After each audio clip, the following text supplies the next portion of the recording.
Greetings and welcome to our daily walk through the scriptures for April the 5th. Your readings today found you in Deuteronomy chapter 29 and 30, Luke chapter 11, starting in verse 37 and finishing it out, and starting Luke chapter 12, the first 7 verses.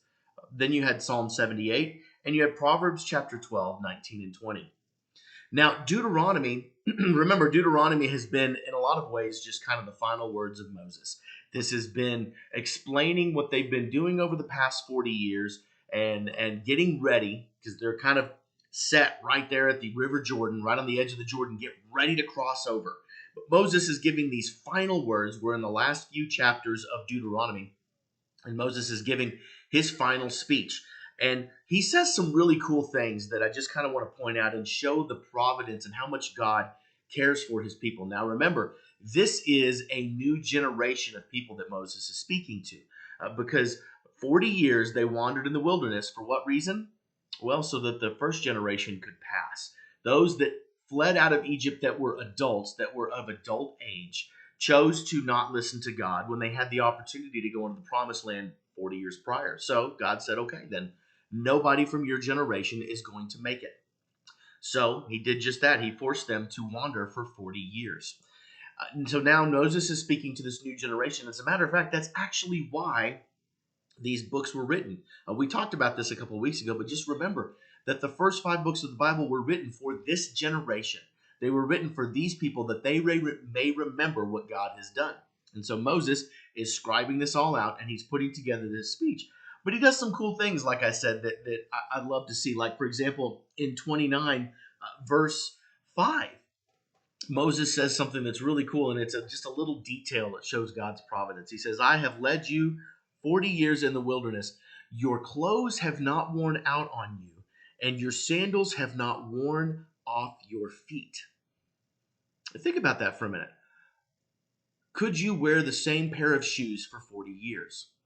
No, they would absolutely have holes in them. They would be ruined, and yet God prevented that from happening.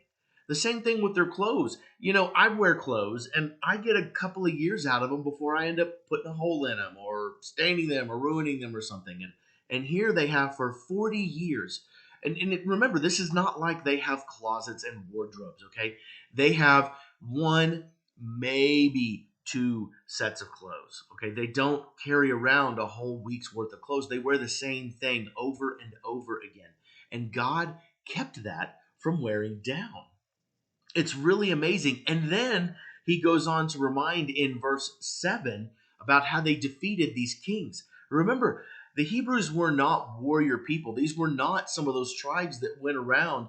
They spent hundreds of years being dominated and beaten and bruised by the Egyptians. These were former slaves. They were not people that were fighters. And yet they stand here, as Moses says, you're standing today, all of you, before the Lord because of what God has done, so that you may enter into this covenant, the covenant that your ancestors messed up on. You have a chance to do right. God is giving you a second chance. Actually, he's giving us like 5th, 6th, 7th, or 8th chances. But it's such a beautiful thing that this speech is. I want you to look at it and read it and realize that what God is telling here is how much he loves the people of Israel. Remember, the people of Israel can't keep covenant. They can't do it. They can't do what they're supposed to do any better than we can. You know, we break, we fail, we fall all the time. And yet God in his grace and his mercy continues to show us relentless love. It's not reckless love, it's not unintentional love. It is very purposeful, and it is based on his eternal wisdom. So God does the little things, and he does them spectacularly well. As you look in creation today and you see all of the details that God did, as you look at yourself in the mirror and you realize that God created with intention every single cell and purpose of cell within your body, remember that God is always, always showing us grace, especially when we don't deserve it. Okay, there's our conversation for today. We'll talk more tomorrow.